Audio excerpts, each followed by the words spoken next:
पैर काटे मिले। उसके सिर को अलग से काटा गया था। महालक्ष्मी की लाश फ्रिज में ठूसी गई थी। कुछ टुकड़े जमीन पर भी गिरे हुए थे। कातिल मिल तो क्या मगर मुख्य आरोपी मुक्ति रंजन रॉय ने श्रद्धा हत्याकांड से प्रेरणा ली। बेंगलोर के इस अपार्टमेंट से एक महिला की 15 दिन पुरानी लाश मिली है, वो भी फ्रीजर से 59 टुकड़ों में कटी हुई।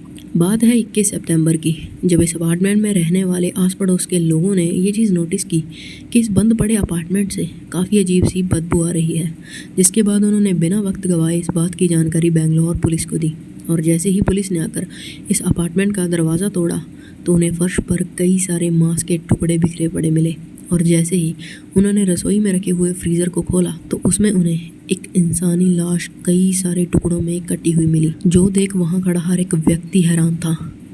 अभी श्रद्धा अफ्ताब वाला केस हम सबके जहन में ताज़ा ही है और अब बेंगलोर से एक ऐसी दुखद घटना सामने आ रही है।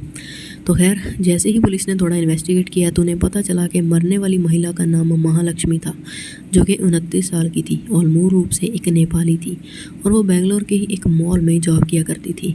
साथ ही पुलिस को ये भी पता चला कि ये महिला हाल ही में अपने पति से अलग हुई थी और इसका पति और बेटी भी बेंगलोर में ही एक दूसरी जगह पर एक अपार्टमेंट किराए पर लेकर रहते थे। अब जैसे ही ये बात का खुलासा हुआ तो पुलिस का सबसे पहला शक महालक्ष्मी के पति पर ही गया और उन्होंने पूछताछ के लिए उसे पुलिस स्टेशन बुला लिया। बट उसकी पूछताछ करने के बाद पुलिस को ये चीज़ क्लियर हो चुकी थी कि इन सब के पीछे महालक्ष्मी के पति का कोई हाथ नहीं है। तो फिर आखिर महालक्ष्मी का कत्ल किया किसने था? तो जैसे ही पुलिस ने अपनी इन्वेस्टिगेशन को थोड़ा और आगे बढ़ाया तो महालक्ष्मी के पड़ोसियों से पुलिस को ये पता चला कि महालक्ष्मी से मिलने अक्सर एक लड़का आया करता था और महालक्ष्मी के पति ने भी इस चीज़ को कंफर्म किया कि वो महालक्ष्मी से इसीलिए अलग हुआ था बिकॉज़ महालक्ष्मी के कई दूसरे मर्दों से अफेयर्स थे।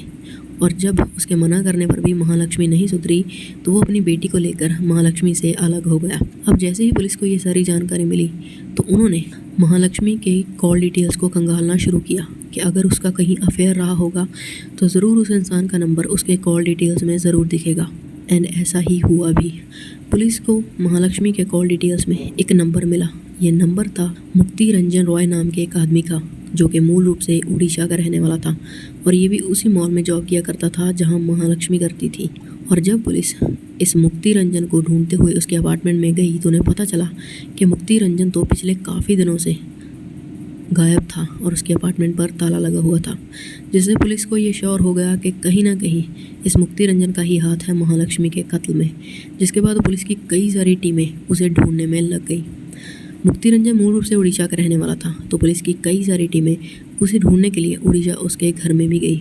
लेकिन 25 सितंबर को एक और भी चौंका देने वाली घटना सामने आती है, जब पुलिस को यह पता चलता है कि मुक्ति रंजन ने अपने गांव में अपने घर के पास एक पेड़ से लटक कर अपनी जान दे दी है। महालक्ष्मी मर्डर केस में पुलिस के पास जो इकलौता सस्पेक्ट था वो भी अब इस दुनिया से जा चुका था। बट जैसे ही पुलिस क्राइम सीन पर पहुंची तो उन्हें मुक्ति रंजन की बॉडी के पास से एक डायरी मिली, जो कि मुक्ति रंजन की थी और उसी ने लिखी थी।